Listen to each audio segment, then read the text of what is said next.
విశ్వాసం స్టార్ట్ అయ్యేది first secret ఎక్కడ అంటే జనరల్ వినటం వల్ల కాదు. ఏ వాక్యం అంటే ఆ వాక్యం వింటే విశ్వాసం ఏమి రాదండి.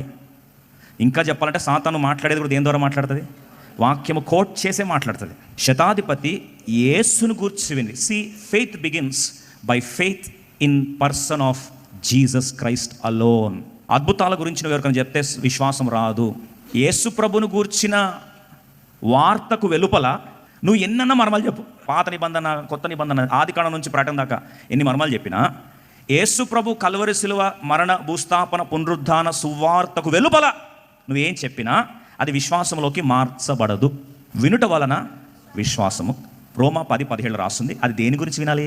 వినుట క్రీస్తును గూర్చిన మాట వలన కలుగు. ఎవరి గురించిన మాట? క్రీస్తు గురించిన మాట. దయచేసి ఈ మాట మర్చిపోతు.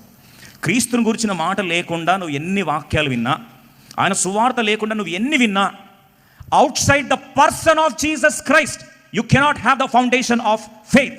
విశ్వాసపు పునాది యేసు ప్రభు కార్యములకు వెలుపల నువ్వు ఎప్పుడు కూడా విశ్వాసము రాదో. ఒకవేళ 100 వాక్యాలు విన్నా సరే విశ్వాసంగా కార్యసిద్ధి కలుగదు.